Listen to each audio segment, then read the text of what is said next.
ఒకసారి చూస్తే మొత్తం 1,29,503 కోట్ల రూపాయలు. ఇంకొక పక్క 25 ఏళ్ళు అయితే 62,000 కోట్లు. ఇంకొక పక్క ఇన్వెస్టర్స్ కాన్ఫిడెన్స్ మొత్తం పోయింది. ఇప్పుడు ఏం చేయాలి? మొత్తం లేనిపోని అగ్రిమెంట్లు చేసి కూర్చున్నారు. ఇవన్నీ ఇప్పుడు మళ్ళీ ఎట్లా హ్యాండిల్ చేయాల్సిన అవసరం ఉంది. ఇప్పటి నుంచి సీరియస్గా ఆలోచిస్తున్నాం. పవర్ కట్స్ లేకుండా క్వాలిటీ పవర్ ఎట్టివ్వాలి, రిలయబుల్ ఎట్టివ్వాలి, అఫోర్డబుల్ రేట్స్ ఎట్ రావాలి. అదే సమయంలో ఎనర్జీ సెక్టర్ కూడా ర్యాపిడ్గా ట్రాన్స్ఫార్మ్ అవుతూ ఉంది. చాలా మార్పులు చేర్పులు వస్తున్నాయి, ఊహించిన పరిణామాలు వస్తున్నాయి.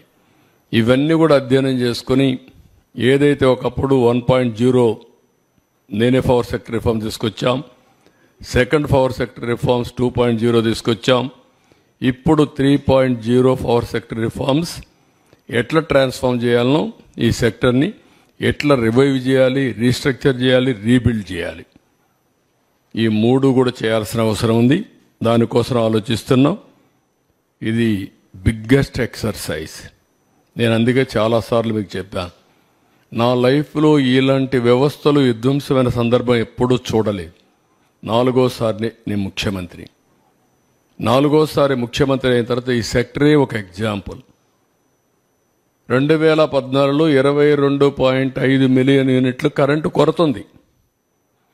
దాన్ని 3 నెలలు అధిగమించాను. అక్కడి నుంచి రిఫార్మ్ తీసుకొచ్చి రేట్లు పెంచకుండా నాణ్యమైన కరెంట్ ఇచ్చాం. అంత మునుపు 94-95 దేశమంతా ఉంది ఆ సమస్య, నాకు ఒక్కడికే కాదు. అప్పుడే పవర్ సెక్టర్ రిఫార్మ్స్ తీసుకొచ్చాం. 2004 కంతా పవర్ సర్ప్లస్ అచీవ్ చేశాం. ఈరోజు పరిస్థితి ఏంటంటే అప్పులు కట్టాలి, మళ్ళీ ఈ వ్యవస్థను ఘాట్లో పెట్టాలి, మళ్ళీ ప్రజలకు ఏదైతే హామీ ఇచ్చామో ఆ రిఫార్మ్ తీసుకొచ్చి భారం లేకుండా చేయాల్సిన బాధ్యత ఉంది. ఒక పక్క చూస్తే మోయలేనంత భారం, ఇంకొక పక్క చూస్తే మా మీద ఎక్కడ లేని అభిమానం.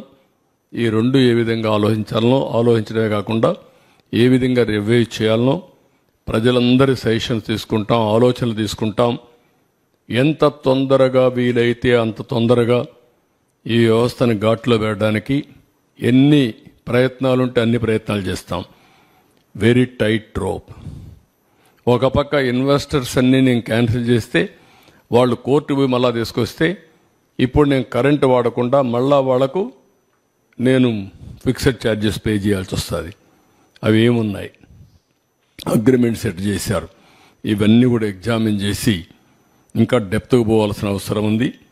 ప్రైమరీగా నేను ఇస్తానన్న వైట్ పేపర్స్లో ఇది ఒక ముఖ్యమైన వైట్ పేపర్. ఇది వైటల్ కూడా. పవర్ సెక్టర్ అనేది చాలా ముఖ్యం. ఎందుకంటే ఇంకా రాబోయే రోజుల్లో ఆల్ వెహికల్స్ అన్నీ కూడా ఎలక్ట్రికల్ వెహికల్స్ వచ్చేస్తాయి. ఎవ్రీవేర్ సోలార్ విండ్ వస్తుంది. ఇంకా మనం ముందుకు పోతే హైబ్రిడ్ మోడల్లో కానీ తయారు చేసుకోగలిగితే టోటల్గా కాస్ట్ కూడా తగ్గించే అవకాశం వస్తుంది. This is in brief.